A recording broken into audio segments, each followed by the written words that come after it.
Giddy up, y'all, and welcome to a very special one-hour edition of NSN Tonight from the Reno Rodeo. Alongside Shannon Kelly, I'm Mike Stephenson, the first of two special one-hour editions of NSN Tonight as we cover the heck out of the wildest, richest rodeo in the West, year 106. Hard to believe, but we are always happy to be here. We are always happy to be here. It officially kicks off our busy summer season, Mike, as we've almost made it to the end of the rodeo, but man, it's been a busy week. The stands have been full every night down here, and it's just an awesome environment once again. Of course, I grew up in this region. You've been in this region for a long time. It's that time of the year when the entire town somewhat shuts down outside of the rodeo grounds. All the locals dust off those boots that have been sitting in the closet since the end of last year's rodeo, throw on the hats, and they get down to the Reno-Sparks Livestock Events Center. It is one of the hottest tickets in town for 10 straight nights. Per usual, things begin last Thursday with an Extreme Bulls night, 40 of the baddest bull riders in the world, 40 of the baddest bulls,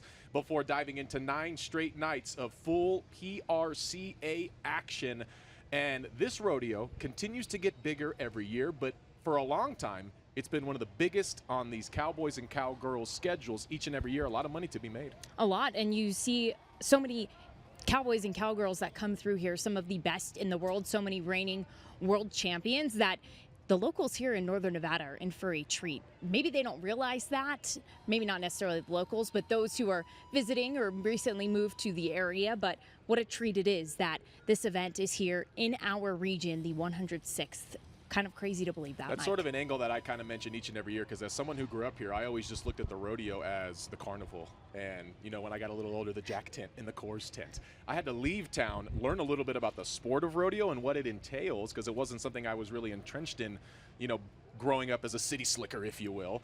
Sure enough, once I learned about rodeo and came back, I realized this is like a major championship. If you're thinking golf or tennis, this is one of the biggest events on a professional athlete's calendar, and it takes place in Reno. You can't say that about a lot of other sports here in town. No, you really can't. When you look at all of the sports that Northern Nevada has to offer, this is truly one of the most unique. You mentioned a city slicker yourself. Well, I am too, and I kicked the dust off of my boots. So yes, I was one of those Reno locals who did that this week. You look the part a lot better than I do. There's always been jokes toward me about how I don't look the part, but I kind of take pride in having the slicked hair. Well, and you knowing have a lot long about sleeve rodeo. on. Maybe by the end of tomorrow, yeah, got the shirt. Maybe by the end of tomorrow, there's a cowboy hat on this head. Oh, wow. Maybe. A lot of things have to go right to make that happen. We'll see what the next 24 hours bring. Enough about us. We heard from a few competitors from out of town talking about how significant Reno is on their schedule. Some have been around, some it's their first time.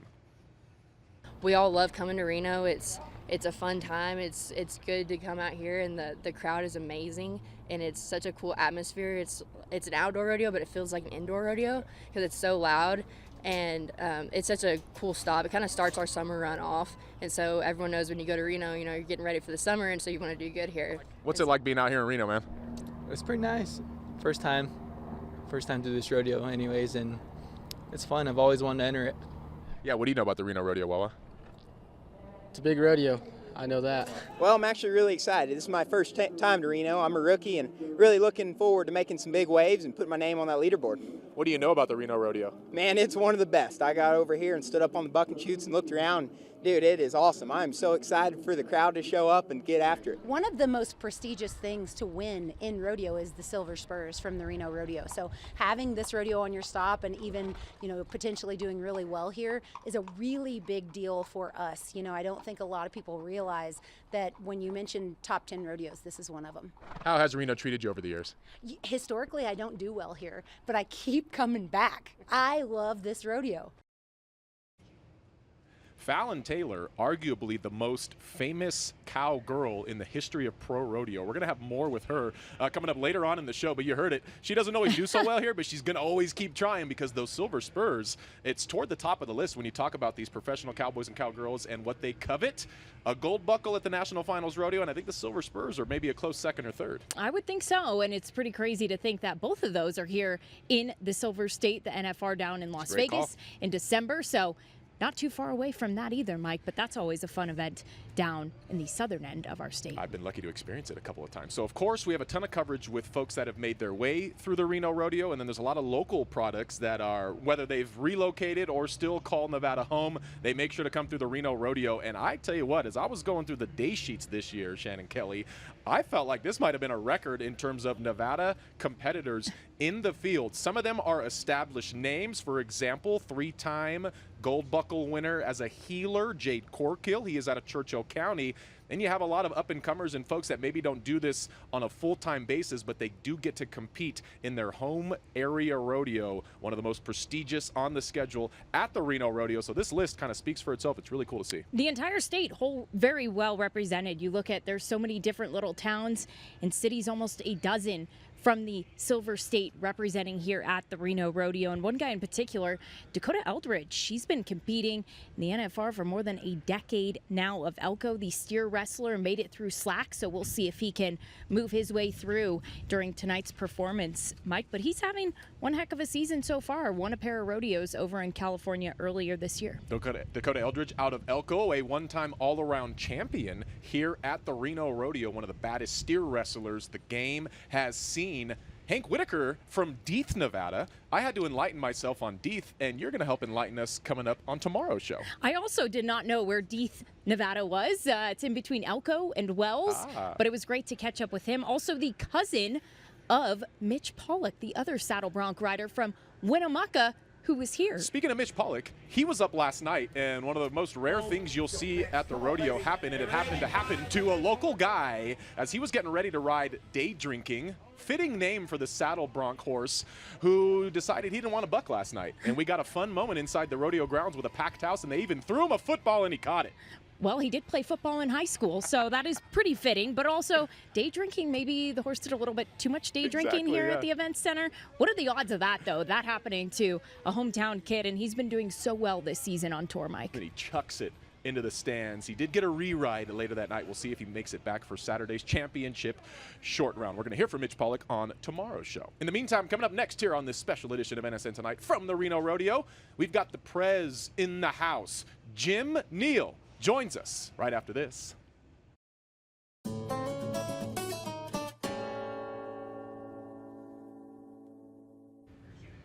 NSN Tonight from the Reno Rodeo rolls on. We are thrilled now to be joined by the president of the Reno Rodeo. It is Jim Neal. Thanks for making some time, Prez. I know it's been a busy week plus for you, heck, a year plus getting to this point. You had your second wind is there now, or what? It's there. It hit about yesterday, the day before. You have to do that, drink some coffee. There's definitely a wall you got to break through, right? It is. It is. Fun stuff. You get past halfway and you're ready to go.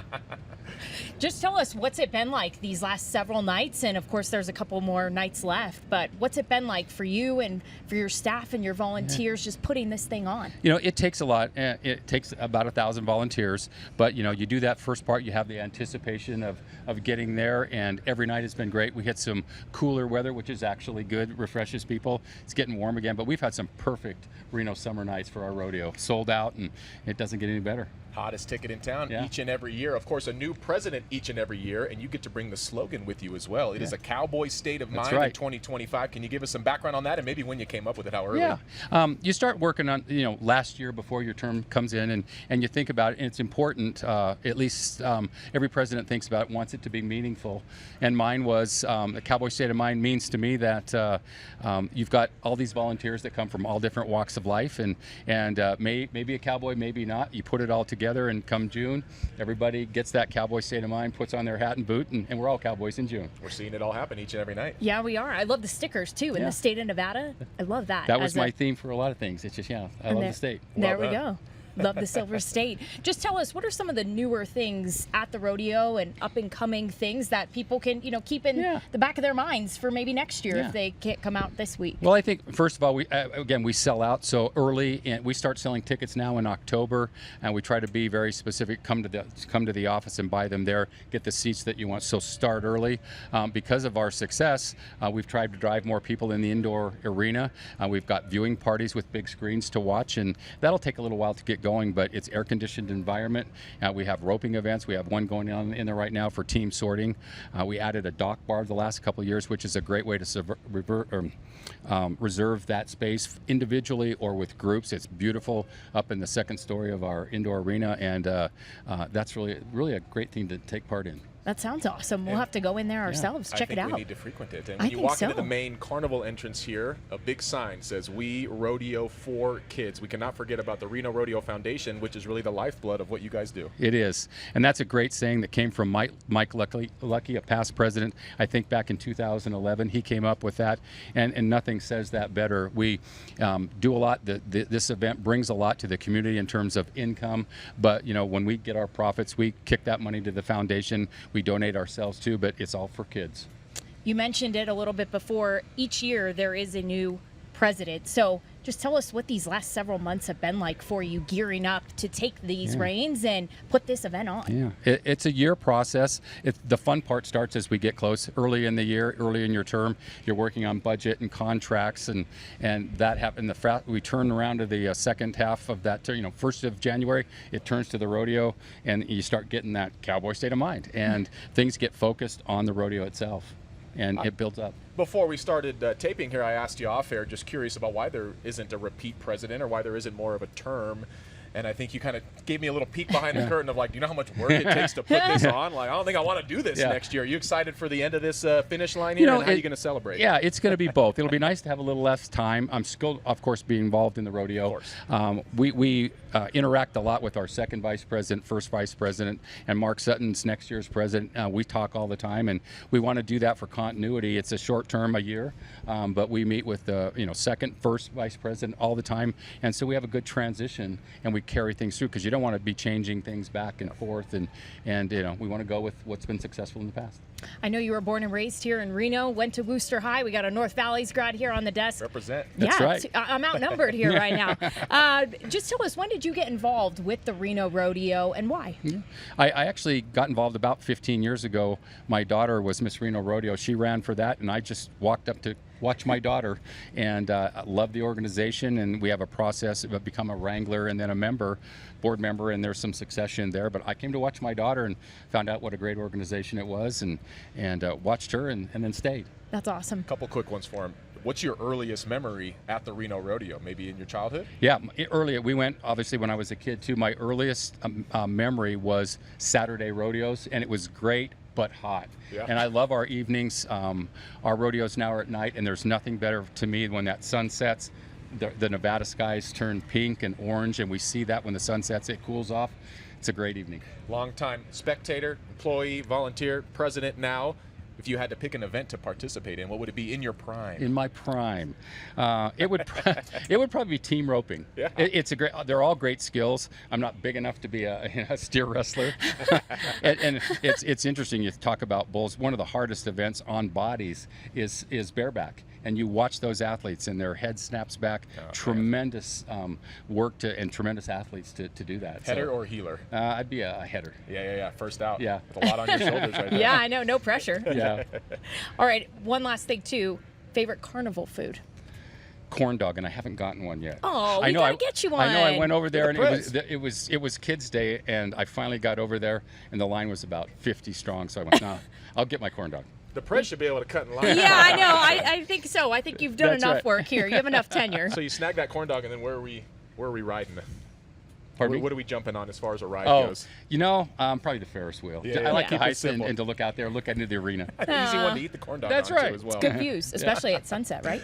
Jim Neal, any parting words before we let you go and get back to your busy day job as we get set for the home stretch here at the Wildest, Richest Rodeo in the West? It is the home stretch, but don't forget the finals are Saturday night, and we work to that. The Cowboys work to that all week long, and get the best athletes out there, and that's the best we'll see, and best in rodeo. Those coveted silver spurs will be handed out Saturday night. In the meantime, he is Jim Neal, president of the Reno Rodeo. Thanks so much for the time, you sir. Bet. Thank you. All right, we're coming up next here on NSN Tonight. Plenty to get to, including Wolfpack Night Wednesday. We're going to hear from head football coach Jeff Choate and show some of the shenanigans the Wolfpack took part in. That's coming up next.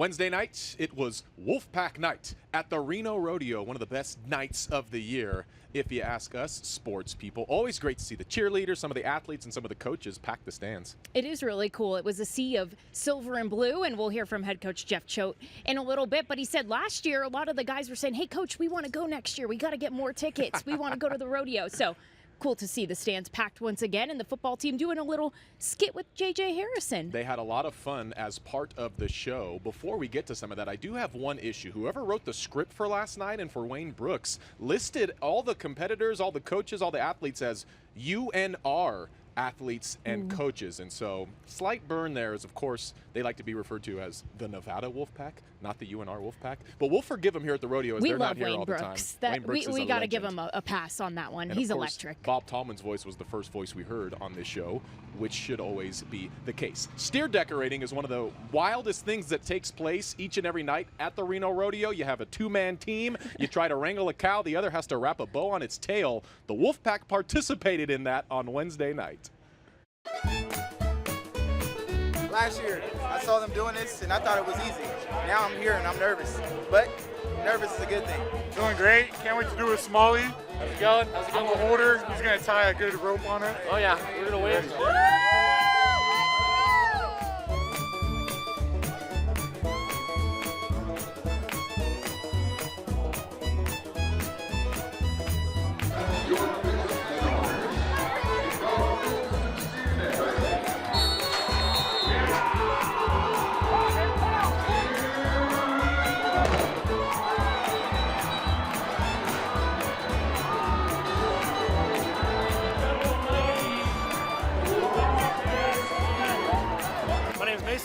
I'm Jackie. We're actually cheerleaders for the university. So honestly, we didn't know what to do. We were scared. We didn't know anything. Terrified. I was thinking about like if I should double knot it or just single knot it, but I just went with a double real quick. At first it was rowdy, and then I calmed it down, sat back, and it just stayed. It was just sitting there, yeah. And we won. We won first place. First time.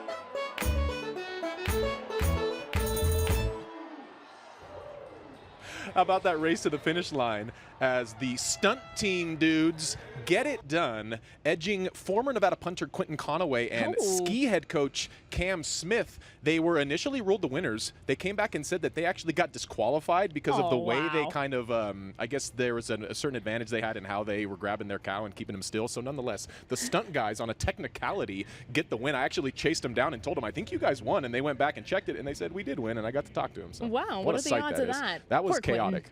Poor Coach Smith. That's right. They got a lot going for them, though. Yeah, that's true. All right. Some actual business took place last night. Jeff Choate was in the house, and you got a chance to talk with him. I did, and it was great catching up with Coach Choate. Not his first rodeo, but his first Wolfpack night at the Reno Rodeo. We know Coach Choate has been to a lot of rodeos in his day, going to high school in a small town in Idaho. Here's what he had to say. Not your first rodeo, Coach Choate, but first Wolfpack night at the Reno Rodeo. What makes this rodeo so special in your eyes? Well, I mean, I think the thing, I've been to a lot of them. I kind of said this earlier today. Somebody asked me the question. I said, well, the cool thing about the Reno Rodeo is that it's our rodeo. And this town takes so much pride in this event. And it truly is a community event, brings people in from all over, but it's really the pride of the community. And I think it's really cool that they have this Wolfpack night. You know, it brings our players out here. Usually we do a couple of guys. Last year we bought tickets for all of them. They're like, we got to do that again, Coach. And we'll have some guys out there doing some steer dressing tonight, and it'll be a blast.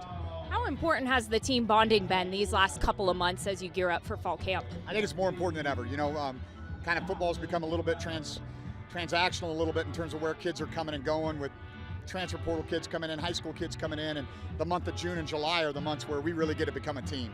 And so getting together and doing stuff like this is awesome for the guys. What do the next couple weeks look like for your team as you gear up to start fall camp? Well, we're going to do some more team building stuff. We've got a great event on Sunday evening, about 4 o'clock after the Aces game. We're going to do our second annual charity softball game, and it was a lot of fun last year. I think that, you know, first responders, I think, you know, might have done some recruiting over the off season, so we're a little concerned about defending our title. But that'll be a blast, 4 o'clock at Greater Nevada Field. We're going to do a kind of a cool team building deal on Monday morning. That'll be, we'll push some stuff out on, but the players don't know about it yet, so we'll keep that under wraps. And then we'll take some time off for the 4th, and then we got 3 weeks to get ready for fall camp. How important has it been just to get into the community during your first year here to establish your program and put your mark on this football team? Well, I think that creating excitement in the community about who we are and what we're doing is really important. But that's probably the biggest lesson I learned in my first year here was like, you know, this is our town, this is our team. We got to be able to embrace that. And the more we do in the community, the more that we give, the more we're going to get. And so I'm excited about that. What excites you most about fall camp coming up? I think the unity that our team has and how the work that they put in. I feel a different vibe in the locker room. I think we've got good internal momentum, and let's turn that into some external momentum, get some wins, and get the community behind us and Pat Mackey. If you could compete in one PRCA event, what would that be? It'd probably be bulldogging. You know, there's something about falling off that thing onto a steer. Might be I'm probably better at falling off than I am getting on, but it'd be fun. He looks like a steer wrestler. Yeah. He fits the bill. I don't think his knee would like that, though. Not at this age, that's for sure. No, not at this stage. We did see him bust out that 17 reps of 185 at Reno Tahoe Steel the other day. He's still got a little juice left in him. There you go. The Coach Schultz timeline got he the gave, juice. though, it makes me realize football's right around the corner. It is right around the corner. You look, fall camp is just about a month or so away. And after we spoke with Coach Choate after spring camp ended, he spoke about how unified this group was. He said that again, how unified this team is. And that's so important this offseason. And that's something he said they were going to have to work on. It wasn't just going to happen organically, so we'll see how that translates come fall camp. And then, of course, Nevada's season opener at Penn State, August 30th. Unfortunately, they weren't unified during steer decorating, though, as that went to the cheerleaders. Hard to believe. All right, coming up next here on NSN Tonight. I should say later on NSN Tonight. And just to know that I had done it on that horse, the one that so many people had told me to retire and that he was too old to do it anymore, to know that he went out and he put so much effort into every step that he took in each run. He went out and he worked so hard for me. It's really an amazing feeling. A local cowgirl on the up and up and with a very special bond with her horse. Shannon has that story later on. But yes, next on NSN Tonight, we're catching up with some enormous names here at the Reno Rodeo. NSN Tonight rolls on after this.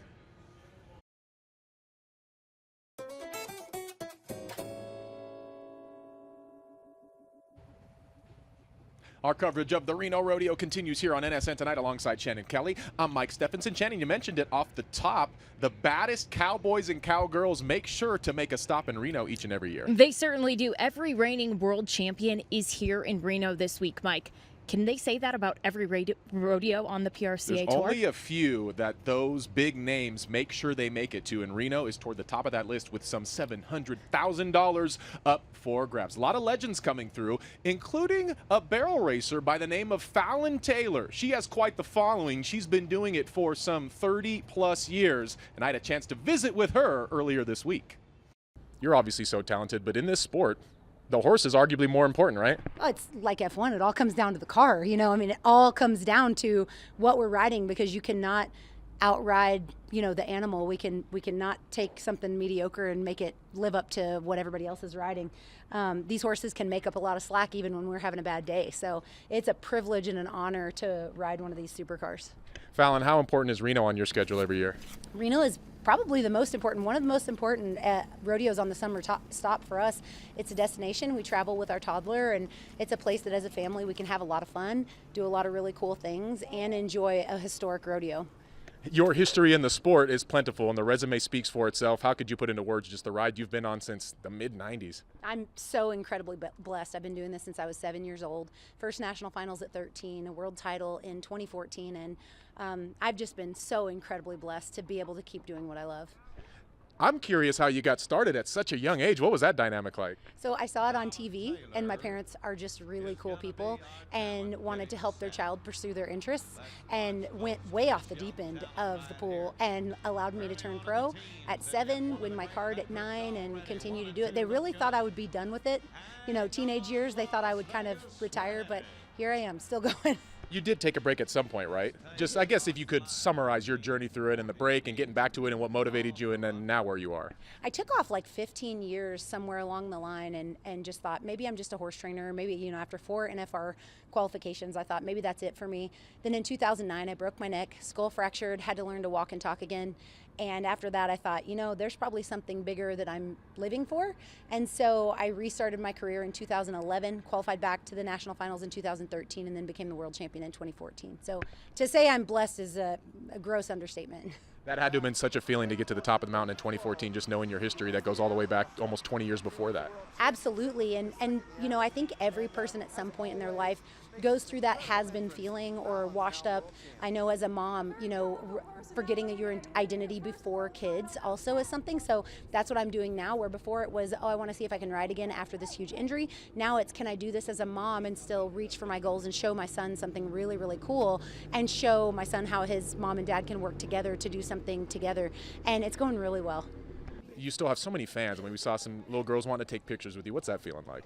That's incredibly humbling. I mean, just, you forget that people are watching you do this. You know, you're going after something very selfish. You want to see your name in lights. You want to see yourself do well.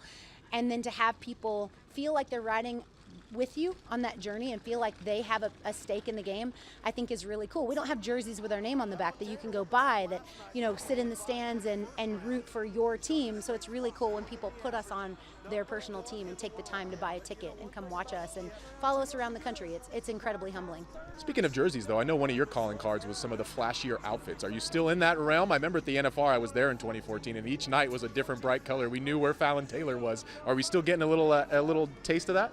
I mean, it's noon and I'm wearing metallic bronze lame pants. So to answer your question, you can't see the bottom half of me, but she's shiny.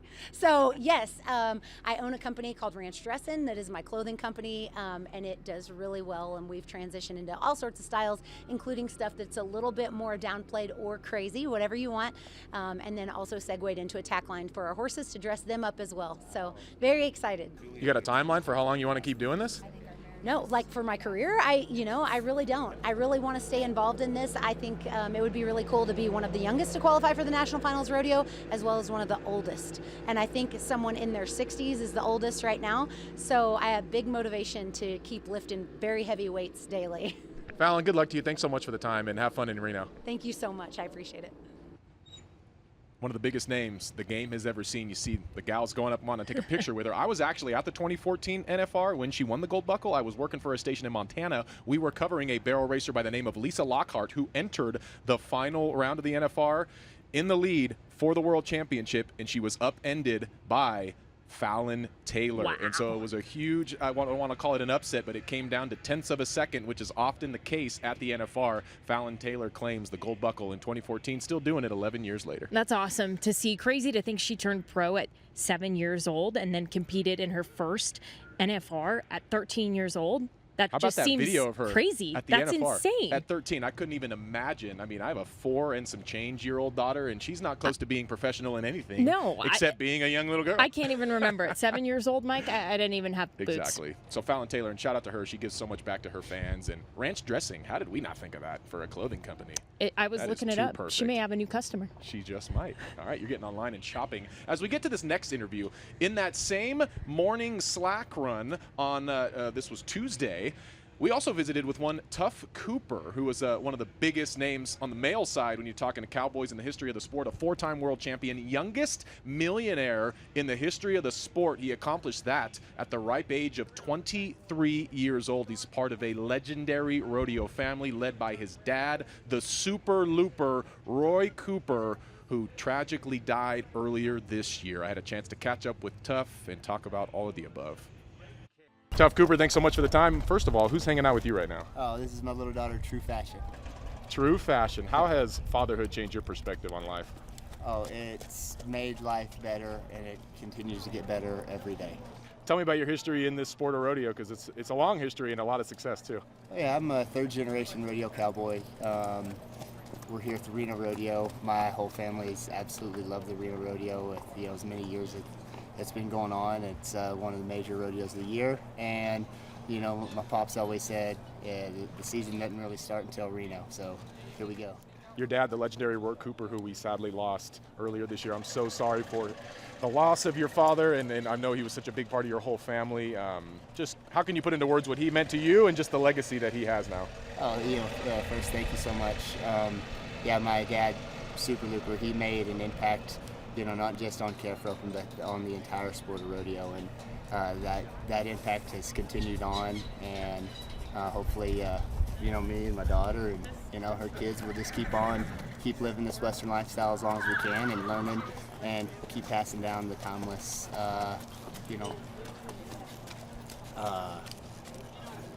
I lost a word. Yeah. The timeless. Anyways. Just the pride in it all, I can imagine, yeah. Yes, sir. I know the whole rodeo world was mourning after his loss. Can you just talk about the support that you felt from everyone around you?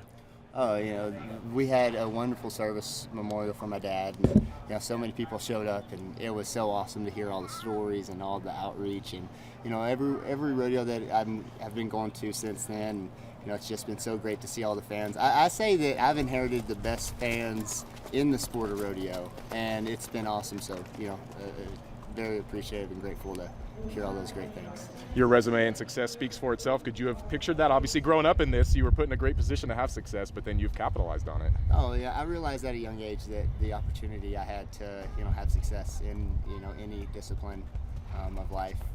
This is where I probably needed to be, and I was going to have my best chances. And luckily, what, you know, my family passed down to me with my job is, you know, one of the greatest jobs in the world. And, you know, I'm so grateful to be a cowboy, be a rodeo cowboy, and come, you know, share this Western legacy that we all get to be a part of, and to be able to compete doing it, and, you know, have your family with you everywhere you go. There's nothing better.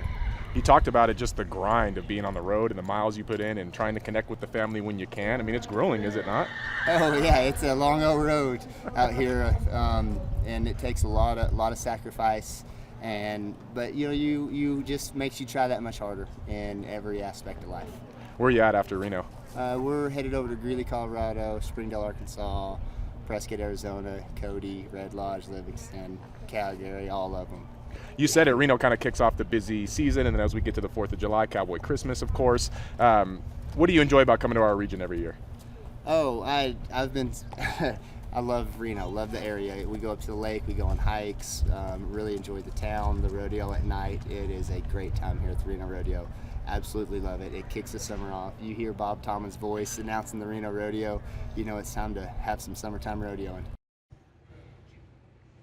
Can't thank Tough Cooper enough for spending some time and talking about his legendary dad. For details' sake, he passed in a tragic house fire at 69 earlier this year back in their home of Decatur, Texas. But his legacy lives on in Tough and his brothers and so many more Coopers. Yeah, very tough and tragic to see that. But Tough and his two brothers, the only 3 tie-down ropers to compete at the NFR in the same year. That's pretty remarkable. You know, That's Pops impressive. was plenty proud. All right, coming up next here on NSN Tonight from the rodeo, we're going to step away from the rodeo grounds. We have our latest edition of Exploring Our Backyard as we go to the National Automobile Museum. You're going to want to see this right after this. Exploring Our Backyard is brought to you by Maverick. Fuel your fire with delicious smoky meats in Maverick's Bonfire Food. Hey guys, welcome back to Exploring Our Backyard. I'm Zach Larson. And I'm Nikki Pica, and right now we are sitting where Teddy Roosevelt once sat. This car has a lot of history. It was in the race around the world in 1908, so this has been to, honestly, more countries and places that I've ever been to. But don't expect to be sitting in the seats that we're sitting in right now. We're getting the VIP experience here at the National Automobile Museum. In fact, they gave us a tour of what you can expect when you come here in the heart of Reno.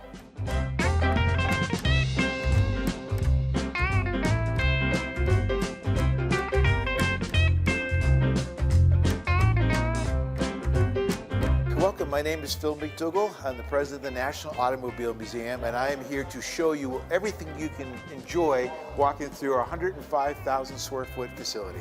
So when you walk into our museum, right away you're surprised because you're taken back in time. You have the Wild Wild West, you have a 30th Street, you have a 50th Street. You really have something for everybody. And starting off with the first gallery, from the very first car all the way down to a Hollywood, you see cars like Elvis's car, the Ghostbusters car, so you really see a lot of cool stuff.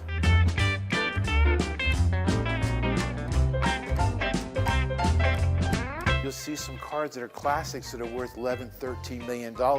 Then you turn over your shoulder and you say, what the heck is that? We see some one-of-a-kind kind of experimental cars with 3 wheels. Most of the cars are either one-of-a-kind, the last one made, the first one made, or a significant piece of history took place in advancement in technology. And you're going to see the engines here that kind of walk you through it so people of all ages can enjoy it.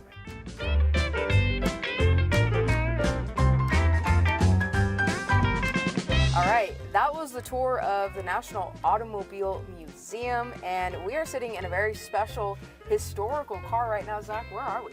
We're in Elvis Presley's old white Cadillac. Kind of surreal being somewhere like this, but there's a lot of cars here, Nikki, that are just like this, so come out here. It's open 7 days a week, and pretty much every day you can come yourself, get a tour yourself if you want to know more about the history of all these cars too. And I highly recommend that because we learned a lot today. So thank you so much for joining us on this edition of Exploring Our Backyard. Thank you very much. Exploring Our Backyard is sponsored by LT Automotive. Was that an Elvis impersonation we got from our Nikki Pika there? I think Her so. and Zach having too much fun at the Automobile Museum. It looked like a lot She of did all fun. right, though. I've lived here for more than a decade, and I think I just found a new place to go to. It's one of those places that, like, it's like an if you know, you know kind of place, and I think more should know. And I tell you what, not only is everything in there worth the price of admission, Phil McDougall is worth the price of admission. He brings a ton of energy, so he's worth going to see alone.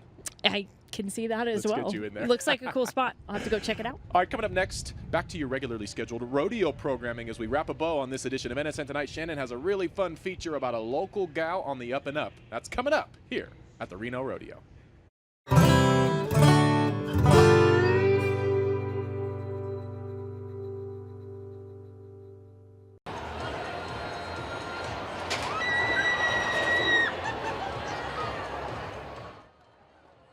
Yeah, I've rodeoed one of my younger days forever, and I've never hardly missed the Reno Rodeo, and I love it the way that it runs. I wouldn't miss it for anything, you know. I'm 98 years old, and I haven't missed hardly any of it. It's a wonderful rodeo. They put it on every year, and it's probably the top people's rodeo in the United States, you know. I love it. As a World War II veteran, I mean, what did it mean to serve this country and to be here today? Well, I was in the Navy, you know, on Pearl Harbor, shipped ashore for a lot of years, and I enjoyed that, but it's nice to be home in my old age, you know. Cleo Pulsifer, 98-year-old World War II veteran, honored on Patriot Night. What an honor it was to sit and chat with him. He helped start Nevada's first rodeo club in 1957, Mike. He coached football over at Carson High School for about 30 years, 98 years old.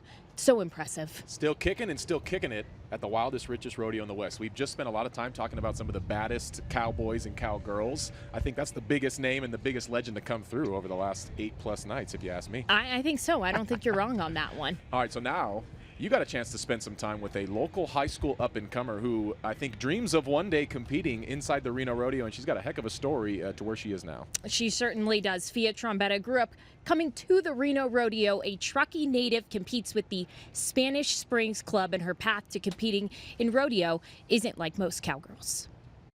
Fia Trombetta's path to rodeo wasn't like most cowgirls.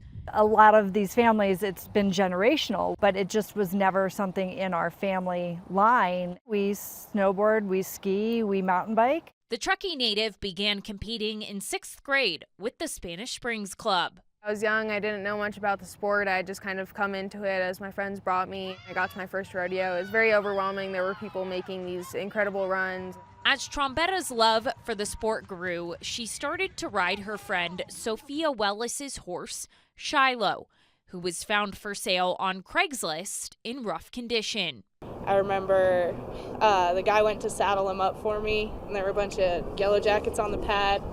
Put the saddle on, cinched him down. He was like bucking in, tweaking out a little bit.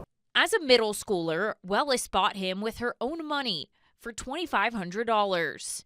I found a blue-eyed horse that obviously could be living in better conditions, and I wanted to get him out of there. Shiloh became strong enough for the duo to compete together in high school. Wellis retired him and went off to college, joining the rodeo team at the University of Arizona. But Shiloh was kept in good hands with Trombetta as she progressed in the sport. I trust him with my life, and I've never once questioned my safety. I truly don't feel safer anywhere else in the world than when I'm sitting on his back, and I'm so blessed to be able to swing a leg over him every day. What initially started as a lease agreement would turn into something more when Wildest called Fia's mom, Jen, last April. She said, they're putting up better times than I ever did. But she's got an incredible bond with him. There's no one that I would rather have him be with than her. Can I give him to her? To this day, I still get goosebumps when I talk about it. I looked at it more as just paying it forward. I had a horse given to me that was the coolest horse I ever had. It felt like the right thing to do. Now with a 21-year-old horse, Trombetta finished in second place in pole bending, while boasting a personal record at the Nevada High School Finals Rodeo in Winnemucca. Her finish was good enough to qualify for July's National High School Finals in Wyoming. It was unimaginable. Never in my life had I thought that my freshman year going to 8 out of 15 rodeos I would have qualified for nationals. And just to know that I had done it on that horse, the one that so many people had told me to retire and that he was too old to do it anymore. To know that he went out and he put so much effort into every step that he took in each run. He went out and he worked so hard for me. It's really an amazing feeling. She's been dreaming about it forever. When she finished that short go run at States, it was just immediate tears. It's not just about her going out and riding a horse and getting great times. It's really about the teamwork between the two of them. I'm insanely excited for both of them. He's competing against a lot of super young horses that have come from really good backgrounds that have been taken care of their whole lives. No matter what the conditions are, he tries his heart out. He just wants to please whoever is on him. I feel really lucky to have found him. Just a remarkable story of a horse and Fia, and just pretty crazy to think how all of this came together. And there's so many horses that are so much younger competing and so much more expensive competing, and now Fia, a up-and-comer, is going to compete with her veteran horse at nationals, which will boast some of the best in the world. There's expected to be about 1,500 contestants from all around the world competing at these national high school finals in Wyoming in July, so really awesome to see that. I'm really glad you did that story. You actually went to Truckee to visit with them, so shout out to your efforts there, and that really covers everything that's great about the Reno Rodeo and just about rodeo culture in general. You have these awesome athletes who also need to have equally awesome horses, and then you need a little help and you need a little camaraderie along the way, and that story sort of encompasses everything that's really bright and happy about this rodeo world and helping each other out. And now Fia, before we know it, I think she's gonna be running barrels at the Reno Rodeo, her home region rodeo. That'd be pretty cool to see. I think so. That would be